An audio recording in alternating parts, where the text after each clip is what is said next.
For sure, I think that like eventually, if you want to wrestle, you need to start wrestling. Yeah, and I think the more WWE comes out here, the more the name gets out, the more people get acquainted to it. I think the more promotions will probably start popping up. So if anything, I think WWE spearheading the way is a good way for Indian promotions to start popping.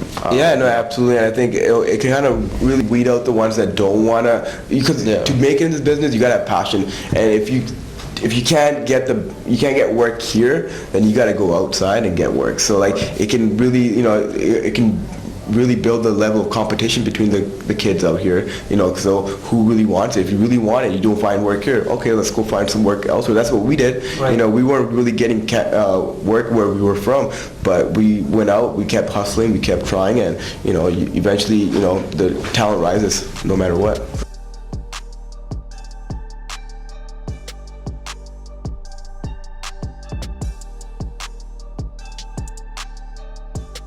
Man, I mean, it was funny. At that time, we were both like, man, what do we do? Because we were both getting older, and we've been trying to get jobs for years. And I think when you kind of start getting to the lowest point, and that's when God just opens up a door, and we out of nowhere. But we never lost hope. We always knew we'd get here. We just stayed focused, and like I've always been told, you'll get the call when you least expect it, right. And that's exactly what happened. Like you just wake up on a Wednesday morning or whatever it was, and you get an invite for the CWC, and you're like, yeah, we'll be there no matter what. Yeah, so at that time, it was a long 4 months to get there because the initial call came early 2016. Yeah, we didn't get down there till June because of all the legal paperwork and whatnot. At the time, I think the Cruiserweight Classic was just a germ of an idea. I don't think the WWE knew what it was going to form into its own brand. Right. I mean, that's really cool that we were part of something that launched a brand. Right. It was just a show. The Cruiserweight Classic, it did so well that 205 Live is now a brand on its own, and in January it starts touring for its own live events. So, I mean, it's cool to be a part of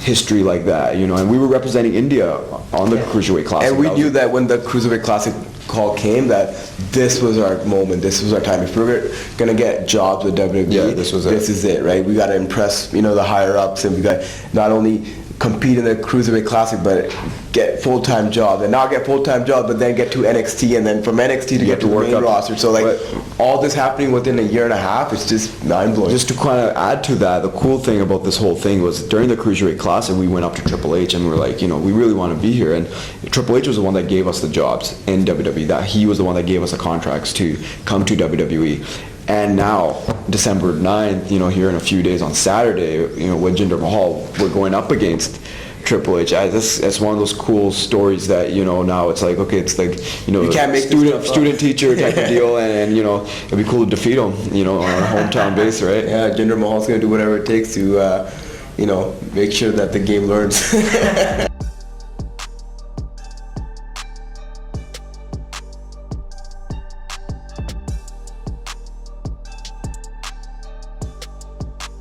It's been amazing. Awesome. We always tell people that the cool thing is that the transition for us was easy. The three of us have known each other for 13 years, so no, it wasn't like, oh, you guys are gonna pair off with Jinder. It was I'm sure you watch wrestling, and there's been so many factions over the years that last 1 week, 2 week, but we've lasted going into 7 months, and even further.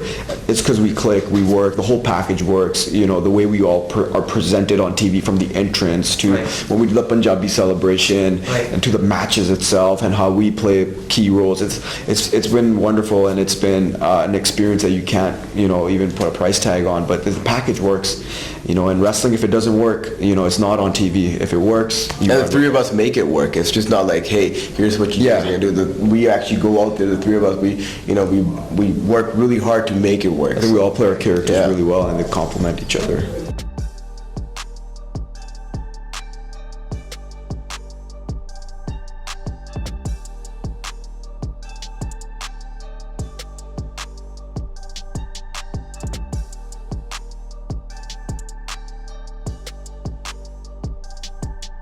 It is the idea. It's creative comes up with it, but then it goes back to what my brother was saying.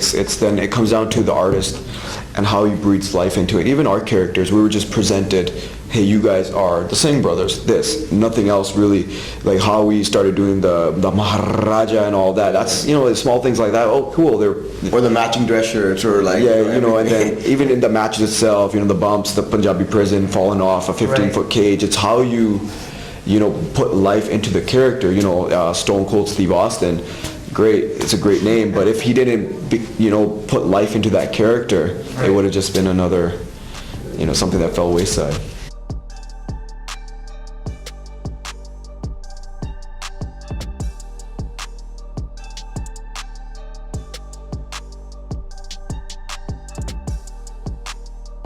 We were doing, as we were pursuing this dream, the biggest thing we were told was make sure you have a backup plan. So, because you never know. I remember meeting Jim Ross once at a convention. I'm like, Mr. Ross, what's the best advice you can give me? And it had nothing to do with wrestling. He was like, make sure you have a plan B.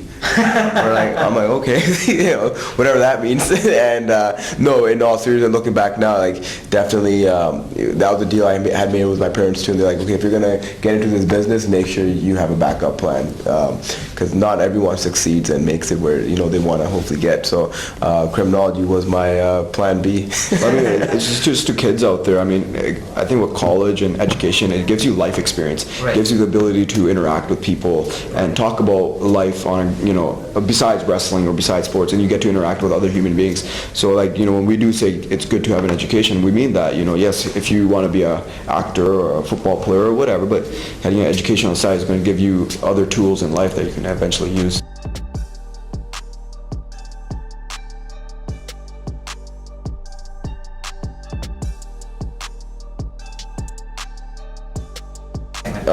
For us, it was definitely, I was both for Bret Hart and Shawn Michaels. But then they had such an amazing feud that now it's both. And then we built such a great relationship with Shawn Michaels at the PC. And then this, I think now it's just it's like, oh man, Shawn's the greatest of all time. And just getting to learn from him has been amazing. So But even like outside of sports entertainment, I would say like we've always talked about guys like Shah Rukh Khan, from here, who made it from nothing, from scratch, right? And the cloud is way up to the top. So it's like almost like for two kids sitting back home watching it all unfold and reading his book and knowing his story. It's like, man, if this guy made it from nowhere to the top of the industry that he's in, why can't we just have that same mentality?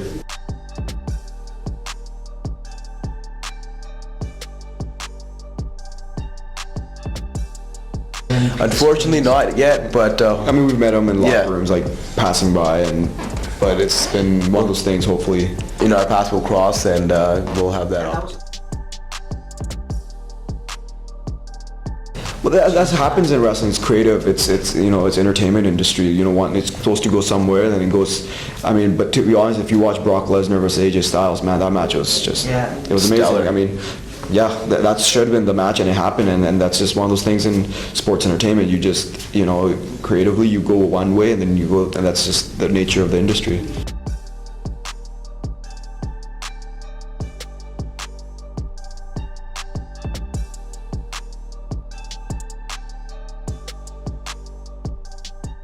You gotta believe in yourself, like we were talking about it earlier. If it's not gonna happen here, what are you gonna do? Are you gonna just give up on your dream? Are you gonna just keep messaging people about it, or are you actually gonna do something? So I would say, how bad do you really want it? Yeah, it was a passion. Like, comes down to you have to love it. It's not as glamorous as people think it is. It's you're living out of a suitcase. I tell the story. We were literally in Mexico, Peru, flew to San Diego, now flew back to India. Literally, I haven't been home in 3 weeks. And expect a lot of doors to be slammed in your face. But are you gonna give up, or are you gonna find another way in? Hustle. You gotta love it. You gotta love it so much. You gotta love it. A lot of people think it's all fun and games from where they are, but once you really get into the grind, it's pretty easy to weed out the weak ones. A lot of people talk about it, but very few end up doing this. And so plus, honestly, it's the greatest job in the world.